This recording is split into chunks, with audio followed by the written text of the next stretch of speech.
Welcome to Keep What You Earn, your judgment and jargon-free zone for entrepreneurs of all levels. Get ready to learn how to scale your business, save money and taxes, and create a business that grows your wealth. If it feels like the financial side of business is like eating your vegetables, well then think of this podcast as the ranch dressing to make the process a little more enjoyable. My name is Shannon Weinstein. I'm a CPA and business owner on a mission to simplify money and empower others through knowledge. I hope this episode inspires you to take action, but remember that the information we share is for educational purposes only and is not individual tax advice. Now that we got that out of the way, let's start the show.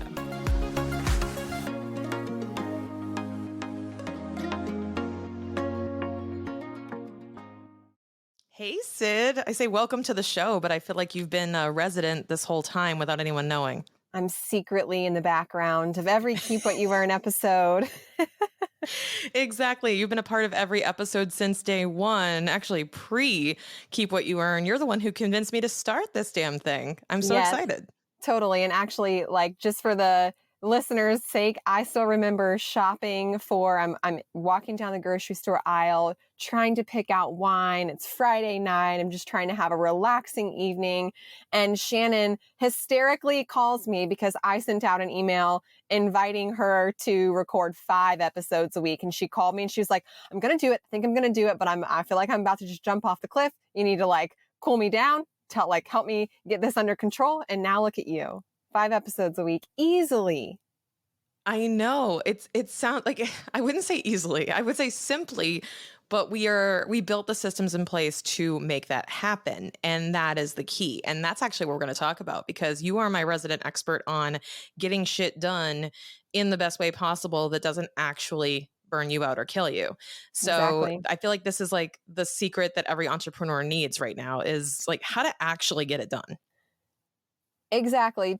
Mostly entrepreneurs are the big visionary people. And so they've got these ideas and they're typically very resourceful, right? We've all created a business because we can figure out how to do stuff. But at some point, that becomes not scalable. And in fact, I remember you said something to me that someone else said to you at some point, and it's do what's not scalable until it's not scalable. And that's going to be a continuous theme in a business, no matter if you're a small business, it's just you're a solopreneur, or you're running a 25, 50, 75 million a year annual revenue business. Like, you are going to constantly be finding things that are no longer scalable. And so you need to figure out how to scale them. And that is systems. 100%. So we're going to talk about a couple of things. We actually have a 2-part series with Sid right now, and we're going to be doing a systems audits, because I think this is something that you kind of introduced me to be honest. Like clearly I identify as an auditor. So I'm like, I know a good audit, but like, what do you mean a systems audit? And you kind of helped walk me through what exactly we should be looking at and how to really take an objective look at your systems and zoom out for a second, which has been so helpful. So can we talk about, like, when it comes to systems, let's just dispel this myth that more systems means more efficiency. Totally a myth. Totally a myth. In fact, something you're probably going to hear me say a lot is nothing is hard. I hate a hard culture. If you are the kind of person, and we all fall victim to this, but some people fall victim to it more than others. If you fall victim to saying, oh, like, I wish I could do that, or I see so-and-so doing that, but like, I'm just not, that's just too complex, or that's just too hard. Nothing is hard. And the same goes for your systems. And that basically boils down to more is not better. Some things in life, more is a little bit better. More really is a little bit better for some things. But for systems, it's not, because if your systems feel complex, then it's probably time for an audit. There's something that needs to be changed. Similarly, if your systems feel overly manual because of lack thereof, they are also complex. It takes a lot of human intervention. It's time for a change. If you feel like on either end of the spectrum, you cannot effortlessly train a brand new operations team member in your digital business, especially if you feel like you cannot train someone efficiently to come in and work in your business through your systems because A, they're either too complex, or B, they're either too manual, then that's when it's time for an audit. There's a sweet spot, and the sweet spot never ends up on more systems ever. Yeah. And when it comes to like taking a good hard look at your systems and actually auditing them, what is the first step, Sid? Like, what do you start with in terms of, okay, I think I'm ready to audit my systems. I guess A, how do you know this is something you need to do right now? And then B, how do you get started? Yeah, so there's a lot of signs, honestly, if that you need to do a systems audit. Number one, like if you're feeling very organized, if you're listening to this episode and you're like, I'm actually a pretty organized person, don't click off too soon because you also need to be doing systems audit. So I think about the Shannon of the entrepreneur. Shannon is very organized as a human being. She's very streamlined. She's what we call obedient. She will do exactly as she is told to do, but also super innovative. So as soon as something feels a little like off, like, oh, that took out too much energy, or I really like, I'm sorry, I just don't want to do this. You get the list of things you're supposed to be doing, and she's like, yeah, bump that. I'm not going to do it. Those are signs that you need an audit, but also too, especially with someone super organized, it's just on the clock. On a certain duration, I do audits, like overall business audits, my own business twice a year. And I do a quarterly audit for sort of some of the smaller but very important things. And those are the times where I introduce new innovations. I have an innovation pipeline, and I use my system audits to bring about a new innovation every quarter. For me, it's just a personal fulfillment thing. So these are, if you're the super organized person and you're not doing a quarterly audit of some sort on your systems and or a big like annual or biannual sweep, that is a major sign that you should do a systems audit. But if you're not quite there yet, which I would say is 90+% of most entrepreneurs, then some common signs that you really should consider doing a systems audit, which by the way, this is not like if you get in the right room with the right expert, this takes 90 minutes. Like there's no need for this to be some big, giant, scary thing to do. It's get on a call, 90 minutes, have someone walk you through the major pieces, blocking and tackling of your business. And we'll get to some support on that a little later, some options for you guys. But if you're getting similar questions from customers, if you have similar questions coming from different customers, whether it's how to access something all the way down to, I forgot my password, how do I reset it? This is a sign that there's just some blip in the system. And also, if you're just getting lots of questions in general from customers, even if they're not the same, if people are taking the time to reach out to you about something, that means that they hit a wall, they tried to bump past it and they couldn't. In this day and age, we are all pretty self-sufficient digitally, and you can probably take an internal reflection in yourself. Like you're probably going to try everything that you can in 5 minutes before you're going to reach out to someone. So if someone can't figure something out in your system in 5 minutes, that means there's actually probably a pretty major problem and would require a systems audit to nail it down. Totally agree. Totally agree. Another thing that I feel like a lot of people fall victim to is if you're having to spend an hour every morning doing admin stuff. Major red flag. Even more major red flag if you have good admin support and you are still having to do admin work daily. If you like your executive support or your operations or your OBM or whatever people are calling them these days, if you like that person and you think they are doing a good job, yet you still find yourself spending 5 hours of your week, every week doing admin stuff, you need a systems audit. On the flip side, if you well, actually, let's keep going with that one. If you have 1,000 customers flood to your door today, and that freaks you out because you don't have the systems to support it, you need a systems audit. On the other side of that one, if you don't have a channel to even allow 1,000 customers to come in, like if you're not even attracting or setting up yourself to be able to attract 1,000 customers a day flooding to your door, you need a systems audit. You need to look at those things because other people are successfully doing that, and it's not out of the scope of reality to be able to handle 1,000 customers flooding to your door, having channels that allow 1,000 customers to come in, to not have to do admin work every single hour, even if you got 1,000 people flooding to your door today, and to not be answering the same damn question from 7 customers every week. I completely agree. Those are the major things I can think of, but you can probably shed some more light on this too, Shannon, because honestly, we do a sweep of your system your system's a good bit more frequently than every quarter because we're always thinking of innovative ideas. Yeah, and I think it it it can be different systems, different frequencies too. So it doesn't have to be like this overhaul thing every quarter or something super formal, like you said. I think when we break down what is a system in the context of a systems audit, I look at it as, one piece of an overall process, like one house in the whole neighborhood, piece of the ecosystem. So like we might do a like podcast guest system audit or a like process audits, right? You might do that a bit more, or maybe the system is lead gen or email sequences and stuff like that. Maybe it's just the system for client intake. Like what's the difference between, in your mind, a system and a process? Let's start there. Great question. So as you were talking, I figured I'd throw out another buzzword that everyone seems to either love or hate, an algorithm. Okay, your business is an algorithm. It does something and has an output. If you're unfamiliar with what an algorithm is because you are so brainwashed by Instagram and TikTok and Facebook, let me tell you what an algorithm is. Tying your shoe is an algorithm. It's steps that together create a process to have some kind of end result. Tying your shoe, you get one loop-de-doo. If you're normal, you wrap around the lace and then you get the other loop-de-doo. If you're not normal, then you do two loop-de-doos first and tie them together, right? Like your algorithm for tying your shoe might be different than mine because you are abnormal and I am normal, but it's still an algorithm that has an output of a tied shoe. So a process is the culmination of steps that create something. Okay. So that's the whole thing. You have to have your thumb on what the entire process looked like.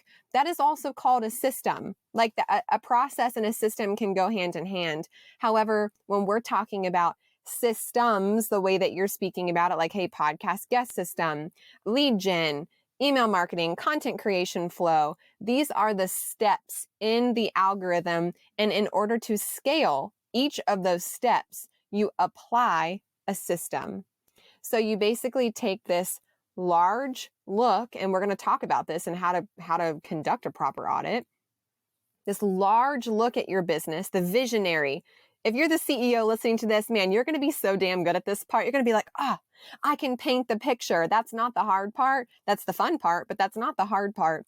The hard part is going down into those granular little pockets that make up the system or make up the process, and defining a system to make that super flowy, super scalable, make it so easy for 1,000 people to flood your door today. So let's actually unpack that and let's go through a systems audit, what the steps are, how to actually conduct one. But if you can, let's use an example in context of maybe one of these things that we've mentioned, or I mean, you can use my business if you'd like to, Sid. I have nothing to hide, but we can talk about, what exactly a systems audit can look like and how someone can go about actually doing it. Okay, totally. We'll go through an active example. So we'll actually, this is what I do on my one-on-one systems audits. These are typically 90 minutes, and we find gaps and holes, and we get clarity in your brain waves. We define the definition of where we're going, and then we map out how we're going to get there. So we'll go through that for Shannon's business. This is totally a riff. This will actually be good because we're working on a couple of projects right now. So I'll get a little bit of information that I need from Shannon anyway out of this. So the very first thing if we sit down together on a console, the very first thing we're doing is typically I know, hey, we're going to do a total just business systems audit. And if you're looking for something just specific, like, just want to audit like the content creation process, I'm still going to drag you into the clouds first. So the very first thing I ask is, how do you monetize your business? And what does good look like for securing the monetization that you would like to have in your business? And what does good look like as a entire exercise? So let's start with the monetization channel. Shannon, how do you make money? Mm-hmm. How do I make money? I make money through fractional CFO services and through my Keep What You Earn channel, through courses and trainings and so on. Podcast ads. Yep. Podcast ads. Yep. All that. So we have two things going on. We've got her CFO services and her Keep What You Earn brand. Okay, so within that, there are various things that we are doing to bring in income. Now, who do these people attract? What does good look like for the people who are coming in through these business? What are their qualities? Of the customers? Yep, of the ideal Okay, customer. so the ideal customer, we're talking small business owners who want to grow and scale without paying more in taxes. And they want to relieve themselves of the pain and stress that goes along with tax season, feeling unprepared, feeling stressed out. And they just want to feel seen, heard, and have a little bit of compassion infused in the service where, they can finally understand what the hell their numbers are actually telling them. Okay. And who is not welcome inside Keep What You Earn or Financial Solutions? Like, who are you like, bye, Felicia, don't show up to my door? So okay, pause for a second and go, like, this is actually the valuable part is like, who is not your ideal client? I would say people who are non-responsive, disengaged, just want to, outsource the stuff and never see it. I call them the April 15th one night stands. I am not welcome to booty calls in tax season. We want relationships. I would say, who else is not welcome? I would say, let's see. Those are the big ones for me. And then Okay. anything that goes against our core values, which is around be feeling like we're part of the team. So anyone who doesn't include us in major decisions, if we're a if they're a CFO client, anyone who doesn't share their goals or is not forthcoming and doesn't trust us with information. Okay. Okay. So we've got the who is right and the who is not right. Now, how hmm about from Shannon personal, from Shannon's life, what percentage of your revenue in the next 2 to 5+ years do you want to be coming from interactive CFO services and less interactive, more passive Keep What You Earn? And I'm saying that because I know her business well. So I would have had to like figure out these things Yep. about your business, right? There's two sides of Shannon's business. She has very much so Shannon, like we are buying Shannon and her knowledge and intellect and process and skill set. And then we're also buying her knowledge and processes from a passive standpoint through courses, through promoting our own services on her podcast, things like that. So what is that percentage gut check of future state 2, 3, 5 years? So 2, 3, 5 years are going to be different, but the first phase, we'll call it phase one, is grow the CFO practice and build the systems and processes in place to make it scalable where I can start to zoom out and take a step back and do less in that business. So that would become, I'd say more revenue in the short term. And then potentially even looking at, is it sellable? Like, what is the exit strategy? Thinking about that type of stuff. So I would say in the short term, that's going to be the majority of the revenue in the next 2 to 3 years, maybe even 5. And then having that transition in that time period more to the passive, more to you know, the courses, the speaking, and being known as being a thought leader over a CFO CPA sometime in that time frame. Okay. Okay. So on the flip side of that, what makes your head spin? You're like, I do not want my business to go this direction. What do I not want out of the next 2, 3, 5 years? I do not want to revert back to doing everything myself. I don't want to be filling out tax returns. I don't want to Okay. be doing bookkeeping. I don't want to be having to follow up on every little email request. I want to know that that is handled and that we have things in place to make sure that everyone is held accountable and that including clients and my team. And what do you feel like right now? Like just diving into that piece, what percentage of that do you have already? Like how close are you to not having to do those things? I would say it's a matter of I know how to do it and I need to go do Okay, so it. you're would you So say you're still 90% doing what you don't want to be doing then? 75. 75. Okay, perfect. Great. So what we just walked through is called the what good looks like analysis. And Mhm. you can grab this. There'll be a link in the show notes too, but you can also grab this on my website. This is a downloadable. We'll walk you through doing this exercise. What we just painted was what good looks like for Shannon's business in the next right now and in the next 2, 3, 5 years. So we know how she makes money. We know how she wants to be making money. We know who she wants to be making money from. We know who she does not want to be making money from. We know what she wants to be doing now, or what she is doing now, and what she wants to be doing in the future. We have just painted the picture of what good looks like. And this is really where it starts. So when you're doing a systems audit, you need to not be thinking about the systems. You have to be thinking about the destination, where you're going and where you currently are. Okay, so we know what good looks like. The next step in the systems audit is what's called the 5 whys exercise. And in the 5 whys exercise, which you're about to see, the final why, and it doesn't have to take 5, sometimes it takes 2, sometimes it takes 3, sometimes it takes 10. It depends on how far out your brainwave is. Your 5 whys exercise will end up on good. Okay, it will end up on what good looks like. If you're a negative Nancy, it will end up on what bad looks like, some of those things that we just talked about. And if you're doing the 5 whys exercise and you're realizing that you're ending up on bad every time, you need to go take a little brain break. You're being a negative Nancy. It's not helpful to do your systems audit if you constantly go to the bad instead of the good. We need you to be visionary and forward thinking. Okay, so we're gonna walk through some 5 whys. Shannon. All right. The biggest thing I see in this systems audit right off the bat is, and we could have dived into a little bit more too about the podcast side of things too, since that's what we're working on, but we're not going to go that direction. So like the part where, X percentage of your income, you'd want it to eventually be from Evergreen. We're actually going to go a little bit on a different direction, because right now a larger concern that I see is you are doing stuff you don't want to be doing. You're doing 75% of the things you don't want to be doing still. And I want to understand why. So why do you still have, actually, let's start with something specific. Give me one specific thing, tax returns. Why did you have to do tax returns this year?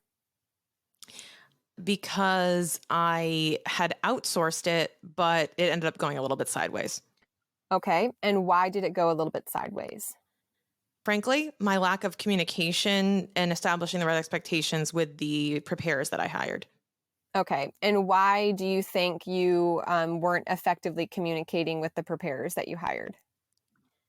Because I was living in a false reality that everyone, that people understand me, even if I don't say something.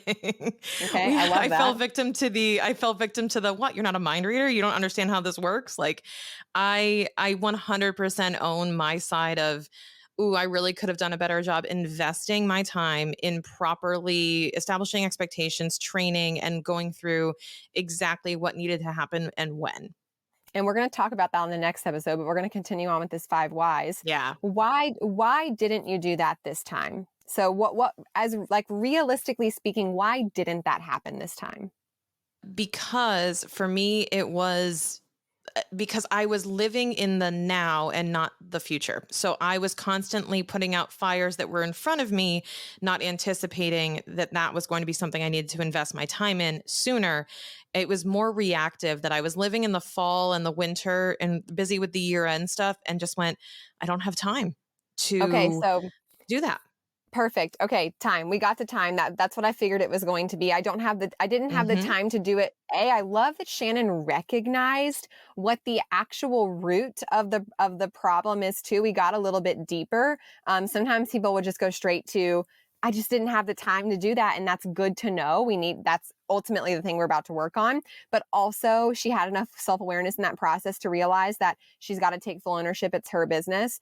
It's so funny. I actually just had a consult client blame me for them not having their credit card on file and their domain got shut down. And I'm like, homegirl, like, I don't have your credit card information, not my business, your business. Shannon immediately took full responsibility of the steps she could have done, but ultimately we ended up on time.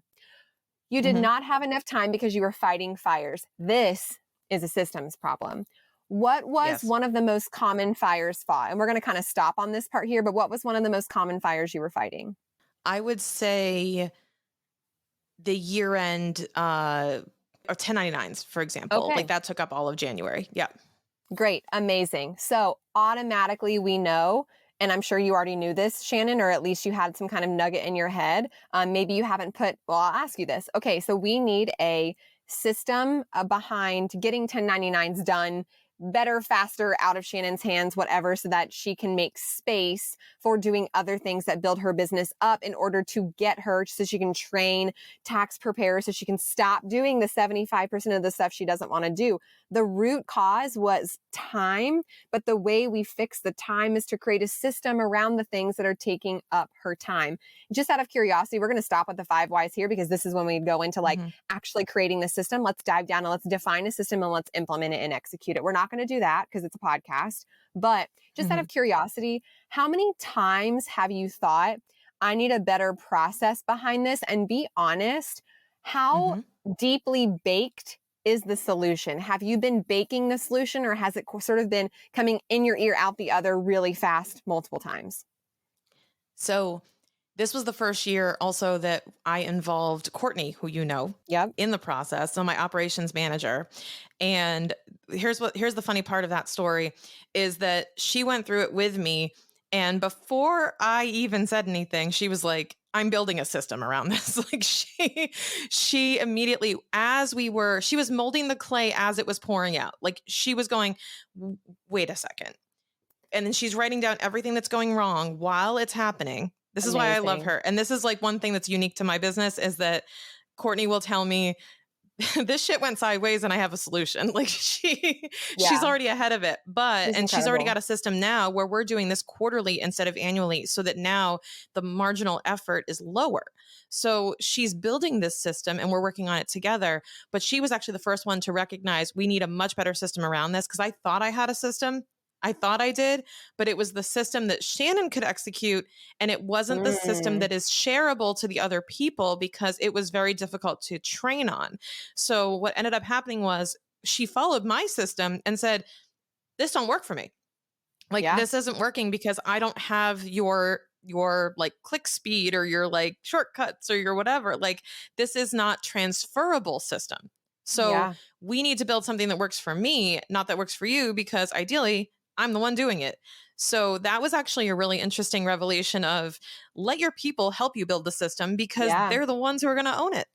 Especially when you have people like Courtney too, which just a little shout out for Courtney. She is the most incredible systems manager. She is, I love, in order to work with Shannon in general and even to be her client, you have to be a very forward, direct human being, and you have to be able to take directness. It's more of like we're all very supportive, like loving human beings, but ultimately it's like if there's something that's wrong, you have to be able to speak up and say it and don't sit on your hurt feelings or whatever. Like I love that about Courtney. So, okay, Yeah. ultimately the solution, I love that Courtney was already working on it. That's probably not the most common thing that's happening for listeners Right. of Keep What You Earn. And also too, you just got lucky. I'm going to be honest. You just got lucky because you weren't even intending on Courtney to do those things at first. Right. So you just Right. got really lucky.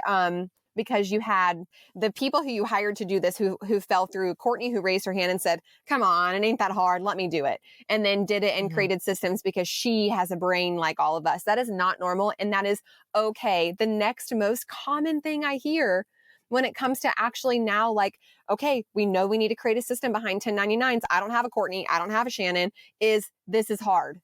That's the next thing Yes. I hear.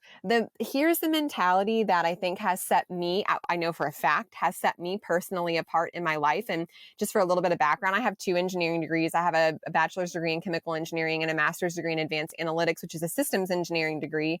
And the one thing that engineering taught me, and the one thing that entrepreneurship has taught me, so you don't need to be an engineer to know that you have learned this, is that anything can be done. Anything that you want can be done. Rocket science is not that hard. Brain surgery is not that hard. The fact that there are hundreds and hundreds of thousands across the world brain surgeons means that it's not that hard. Okay. The human body, the fact that there are billions of us means there's lots of test cases and examples. Is not that hard. Okay. So the one thing I need you guys to like really be absorbing about your systems is identifying. A lot of times people will have the passing thought, this thing needs to be fixed, but oh, it's so hard. I'm going to put it off later. I'm just going to keep doing it. Anything you want can be done. When you switch that mindset and know that it's genuinely not hard, it becomes so much more freeing and helps you actually be able to create the system that you've just realized you needed to create through an audit. So we could go into this all day just to kind of close up this episode and start actually in the next episode, we'll talk about project management mastery, which is what Shannon was just getting at as far as like training people and even sort of the root of her issue with not being able to properly onboard tax preparers, which is why she got into the rut she got into this year. To conclude this episode, all you need to do a systems audit right off the bat is positivity. Bye-bye, negative Nancy. Okay. You need to ask yourself, what does good look like and what does bad look like? You need to know what does good look like so you can paint the picture. And then the areas of what good looks like that aren't there yet, you need to ask yourself why 5, 6, 7, 8, 9 times. And when you end the 5 whys exercise, you should end on good. You should end on, okay, why this isn't happening. Ultimately, if I had enough time, I could have done good. That's what we worked out with Shannon. Had I had enough time, I could have done the good thing, but I didn't, so I couldn't do good. Okay. Those 2 exercises, they're going to be downloadables. Grab them. They're super easy to work through on your own if you have some patience. Also happy to hop on a consult with you and walk through this, basically the same exact exercise for your business and system, and get you started on what the next system is that you actually should be building. I think it's super beneficial. If the next episode isn't already out, be sure to tune in tomorrow because the 2 really go hand in hand. Love it. And of course, Sid, we're going to put that stuff in the show notes. And it's funny because I'm telling you this and I'm like, you're kind of in charge of that. So I am in charge of that. We'll I am make sure it also happens. Shannon's CMO and COO. So it's like all the things mixed together. Love working with Shannon. Yeah, you guys get a peek at the meetings that we have. And this is so fun because this has been a game changer for my business, because it's like having someone to actually like throw a mirror up against you and go, why? In the most loving way possible. Sid does that for me. And that actually holds me accountable, gives me that responsibility and goes, okay, I have no excuses. I have no one else to blame when things go sideways. All I can do is go, why did this happen? How do I fix it? And seek counsel from experts like her. So it's actually a phenomenal exercise to go through. I can't recommend it enough. So Sid, I guess we'll see everyone tomorrow on the next episode.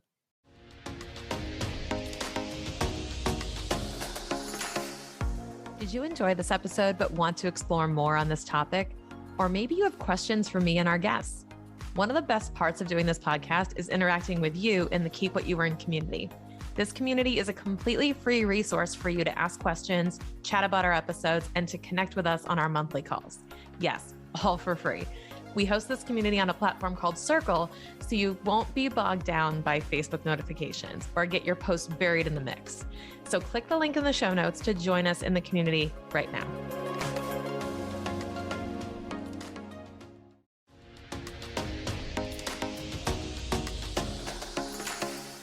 Thank you so much for listening. If you enjoyed this episode, please leave a rating and review on your podcast platform. This small action goes a long way for podcasters to get our message heard by more business owners just like you. Be sure to check out the show notes for links to information about our guests and ways to get in touch with me. We'll see you on the next episode.